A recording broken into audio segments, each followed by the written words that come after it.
दुनिया के इतिहास में भारत शायद इकलौता ऐसा देश होगा जहां एक कपड़े को आजादी के संघर्ष में औजार के रूप में इस्तेमाल किया गया।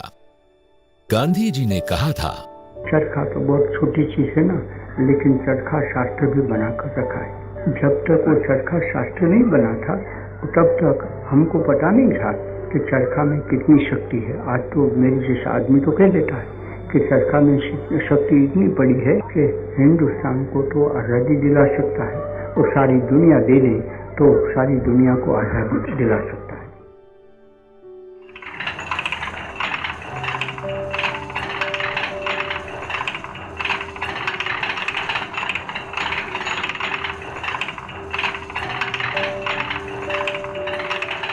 इसको भी जानने की ज़रूरत है कि गांधी ने खादी को क्यों अपनाया और फिर इसको क्यों बढ़ावा देना चाह रहे थे। क्योंकि इसमें रोजगार, सर्वाधिक रोजगार लोगों को देने की क्षमता है खादी में। जैसे कृषि में सर्वाधिक रोजगार आज भी लोग पा रहे हैं, इतने मतलब कि आधुनिकीकरण, अर्बनाइजेशन, इंडस्ट्रियलाइजेशन के बाद भी सबसे ज़्यादा लोग की जीविका कृषि पर आधारित है।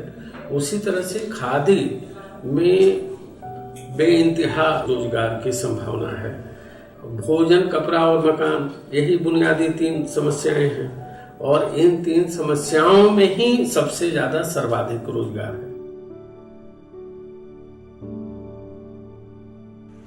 खादी का अर्थ है हाथ से काता और हाथ से बुना रेशेदार कपड़ा।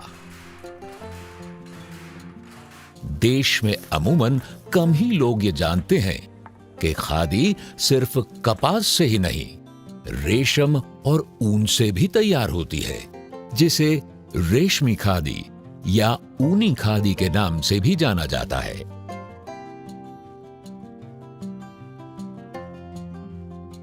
प्रकृति की गोद से निकली खादी सूत काटने, पूनियां बनाने, रंग रोगन, कपड़ा बुनने और सिलने जैसी कई क्रियाओं के माध्यम से लाखों लोगों को काम और अपने पैरों पर खड़े होने का अवसर भी देती है।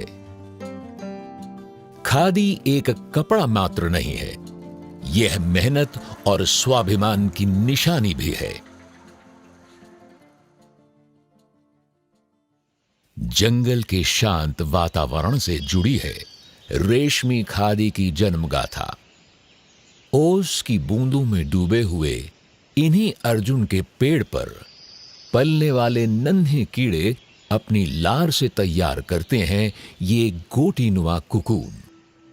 पेड़ पर कुछ दिन पकने के बाद रेशम उद्योग से जुड़े किसान इन कुकून को इकट्ठा कर सुखा लेते हैं और खादी ग्राम उद्योग बोर्ड या केंद्रीय रेशम बोर्ड को बिक्री कर अपनी जीविका अर्जित करते हैं। यहां से ये कुकून खादी के उत्पादन में लगी हुई संस्थाओं की खरीदी के बाद उनके गोदाम तक पहुंचता है। बाद में गांव की महिलाएं रेशम के धागों को कुकून से निकालने का काम करती हैं, जिसमें कुकून की डंडियों को अलग करना, कुकून को कास्टिक सोडा डालकर गर्म पानी में उबालना और पांव से मसलकर ठंडे पानी से धोना शामिल होता है। अलग की गई डंडियों से बलकल सूत तैयार किया जाता है। ये डंठल से आपको बलकल सूत तैयार होता है। अब बलकल सूत का जो कपड़ा बनता है, जाड़े के समय में इसका अधिक मांग होता है क्योंकि ये गर्म होता है। कुकून से निकले धागे 2 तरह के होते हैं। मोटे धागे को कटिया कहा जाता है और महीन धागे को तसर। महीन धागों की कताई रेलिंग मशीन पर होती है, तो कटिया धागों को महिलाएं पैडल चरखे पर काटती हैं। फिर वोबिन से परेता में इन धागों को लपेटकर गुच्छे तैयार कर लिए जाते हैं।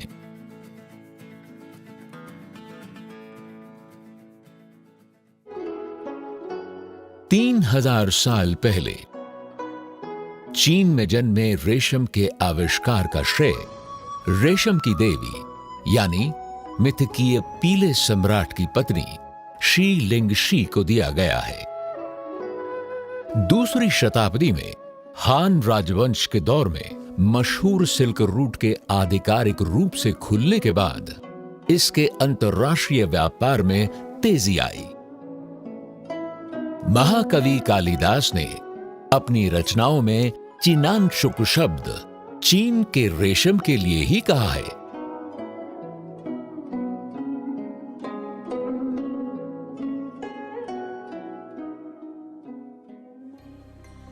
कपास के पौधों से खादी कपड़ों के गठन का अपना ही एक रचना संसार है। तुर्कों के आगमन के बाद सूती कपड़े के निर्माण में नया अध्याय जुड़ा, चरखा। भेद बता दे ये काटने वाली नार।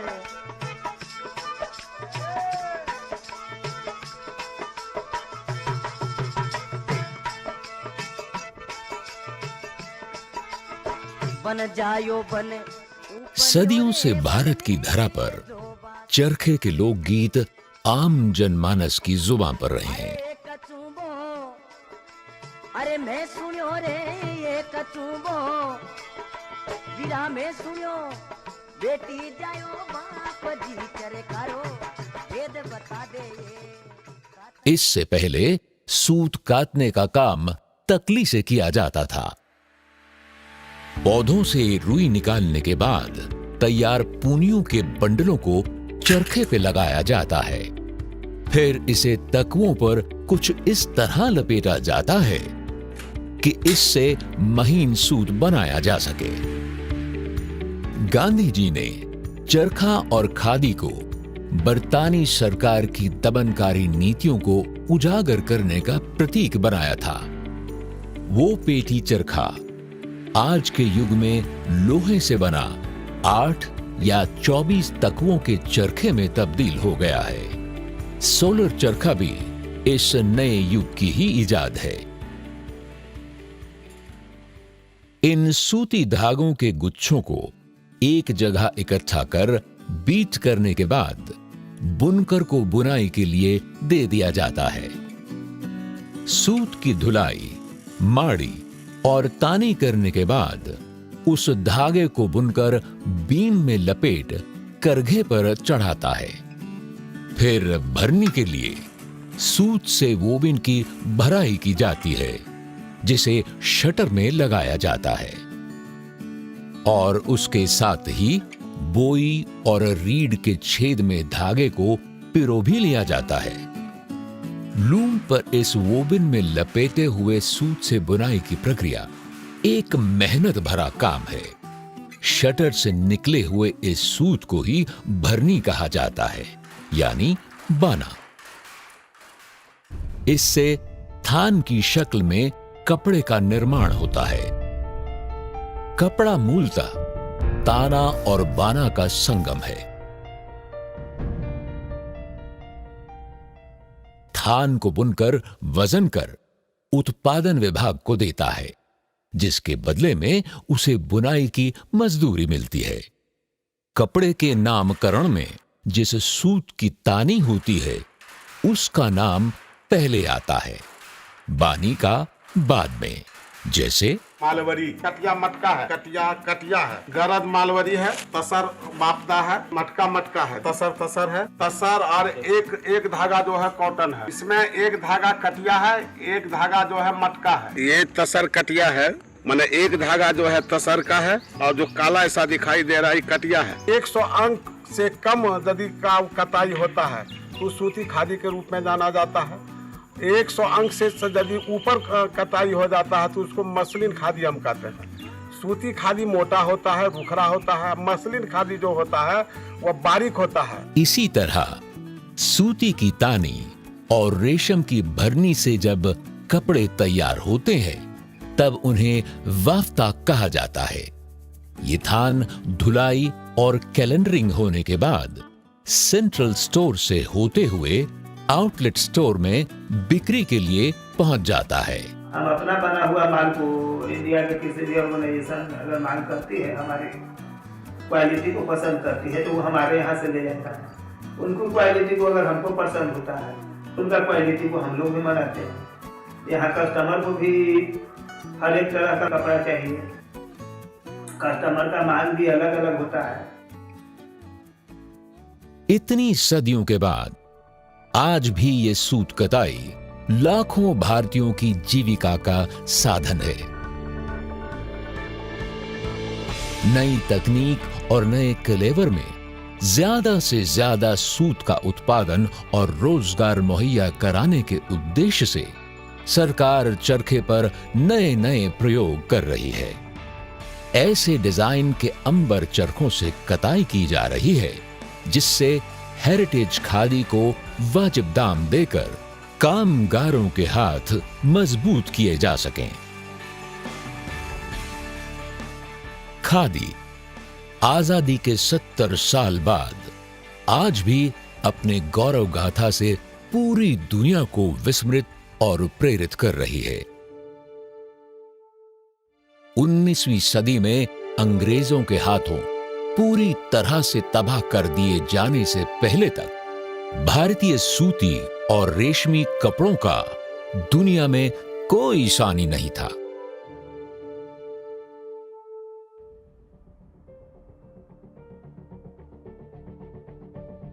हर आदमी की आवश्यकता की पूर्ति तो प्रकृति कर सकती है, मगर लिप्सा की नहीं।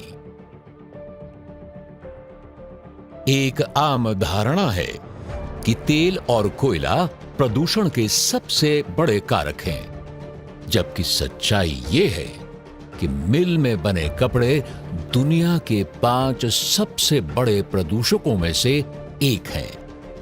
अकेले ब्रिटेन में 3 लाख टन कपड़े हर साल लैंडफिल में डंप किए जाते हैं।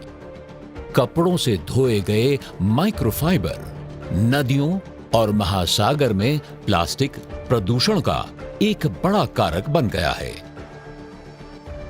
कपड़ों के कारखाने से छोड़े गए रसायनों ने जल और जमीन पर मौजूद जीवन के लिए खतरा खड़ा कर दिया है।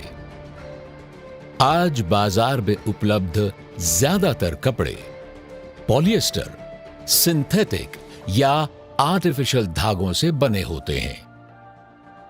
जहां मिल का 1 मीटर कपड़ा तैयार करने में 53 लीटर पानी का इस्तेमाल होता है, वहीं खादी का 1 मीटर कपड़ा केवल 4 लीटर पानी के इस्तेमाल से तैयार हो जाता है।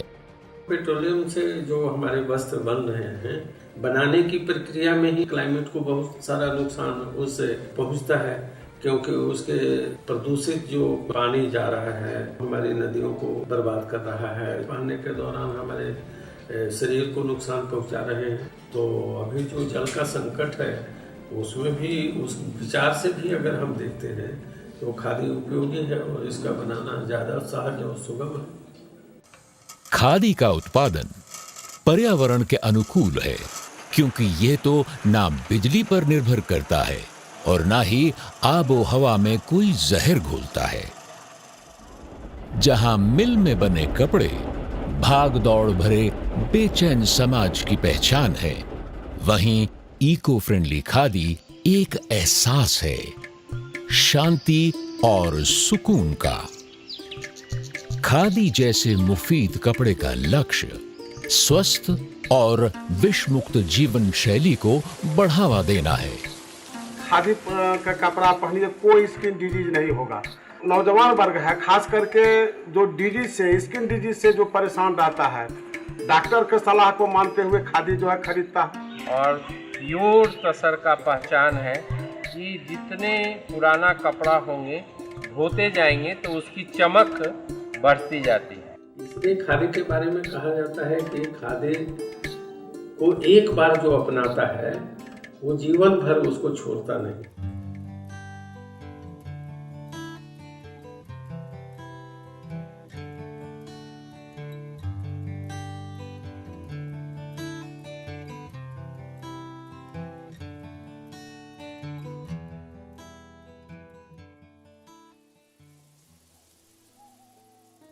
पंडित नेहरू ने खादी को हिंदुस्तान की आजादी का गणवेश कहा था। आजादी के बाद 1957 में खादी का प्रचार प्रसार, विकास और खादी को बढ़ावा देने के लिए खादी ग्राम और उद्योग आयोग यानी KVIC का गठन किया गया।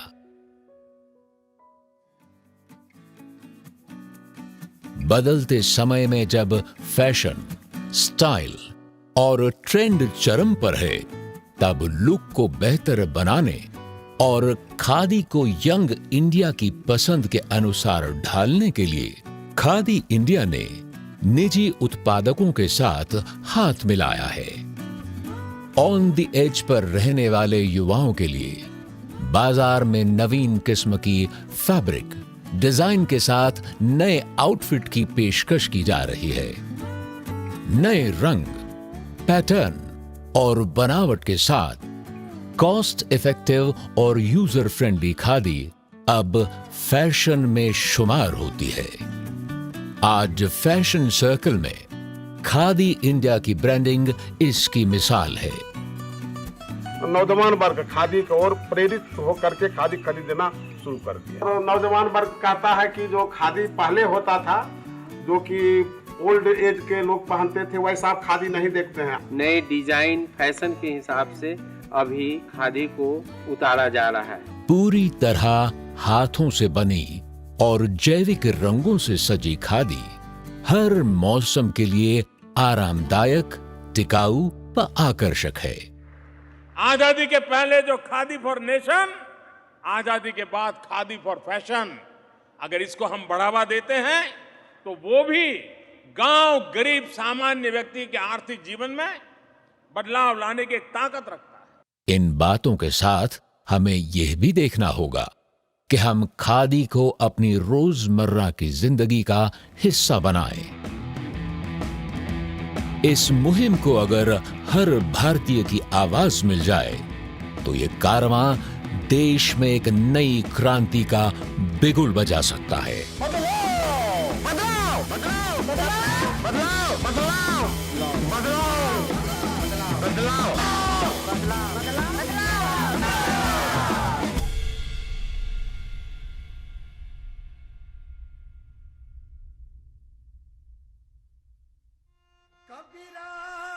जब हम पैदा हुए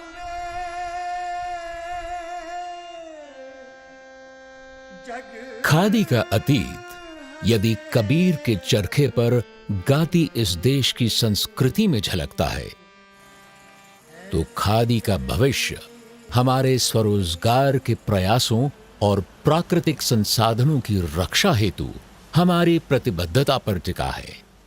धीरे धीरे सरकार का जो संरक्षण था इसके प्रति, जो आज़ादी के बाद से धीरे धीरे उत्तरोत्तर कमते चला गया है। अगर मनरेगा को खादी के साथ जोड़ा जाता तो ज़्यादा उचित था। ठीक है, कृषि के साथ जुड़ाव बनता है, लेकिन उसके साथ साथ जहाँ जहाँ खादी ग्राम उद्योग का काम चल रहा है तो उसकी कताई के साथ और बुनाई के साथ मनरेगा को भी जोड़ा जाता है, तो उसमें हजारों लाखों लोगों को काम मिलता है। इसे देखते हुए अगर देश के सरकारी कर्मियों में खादी पहनने का नियम लागू हो और कृषि से ग्राम उद्योग को जोड़ दिया जाए, तो हम एक बेहतर हिंदुस्तान की तस्वीर बना सकते हैं। खादी के भविष्य की यात्रा निर्भर करेगी हमारी सामाजिक और राष्ट्रीय सोच पर कि हम आर्थिक विषमता को पाटने के लिए कौन सी दिशा तय करते हैं।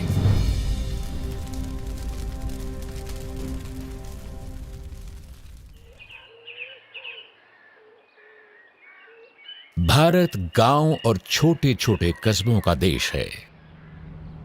बढ़ते मशीनीकरण के मद्देनजर भारत जैसे बड़े आबादी वाले देश में खादी की महत्ता और बढ़ जाती है, क्योंकि इस देश में खेती के बाद कपड़ा उद्योग सबसे अधिक रोजगार देने वाला व्यवसाय है।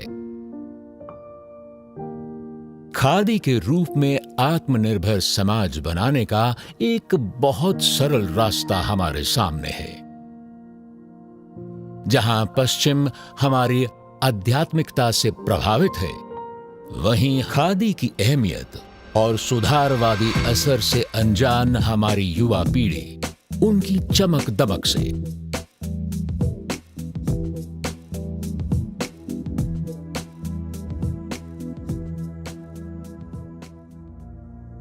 शायद इस बात से अनजान कि उसके साथ के बगैर ताने बाने की दुनिया अधूरी है। युवा का देश है और युवा को ही आगे चल करके नेतृत्व देना है। उसको कैसा समाज बनाना है, कैसा गांव बनाना है, कैसा देश बनाना है, उसको सोचना पड़ेगा आगे। देश को तो विकेंद्रीकरण की ओर जाना पड़ेगा, लोकतांत्रिक व्यवस्था की ओर जानी पड़ेगी और लोकतंत्र को अगर हमको मजबूत करना है, समृद्ध करना है, तो निश्चित तौर से गांव में ग्राम सभा को अधिकार देना पड़ेगा, पंचायत को पूरी तरह से अधिकार देना पड़ेगा और फिर जो चौखंबा राज डॉक्टर लोहिया ने कहा था, परिकल्पना को साकार करना पड़ेगा और ग्राम स्वावलंबन जो गांधी का था, ग्राम स्वराज्य जो गांधी की कल्पना थी, उसको कायम किए बिना न खादी को बचा सकते हैं, न इस लोकतंत्र को बचा सकते हैं।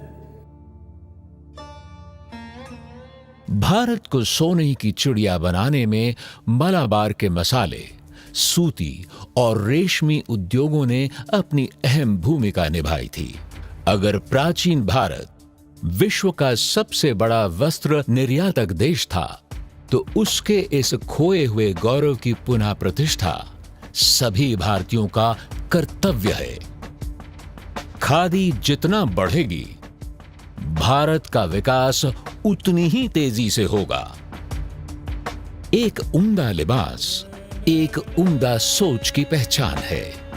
एक नए और स्मार्ट इंडिया के लिए हमें भी अपनी सोच को एक नया अमली जामा पहनाने की जरूरत है। ये बात याद रखनी चाहिए कि खादी वही पहनते हैं जो बराबरी और समानता में भरोसा रखते हैं। देश में खादी से बढ़ के कोई कपड़ा है ही नहीं। लोगों ने इस खादी के महत्व को समझा है कि खादी क्यों पहनना चाहिए। हमको तो लगता है कि विश्व में शायद भारत ही ऐसा देश है जो खादी बनाता है। उस पैरहन का एहसास भारत की रूह का एहसास है। खादी नई ऊंचाइयां तभी छू पाएगी जब युवा पीढ़ी इसके इतिहास को जानेगी, इसके पीछे के दर्शन को समझेगी और इसे अपनाने में गौरव और सम्मान महसूस करेगी।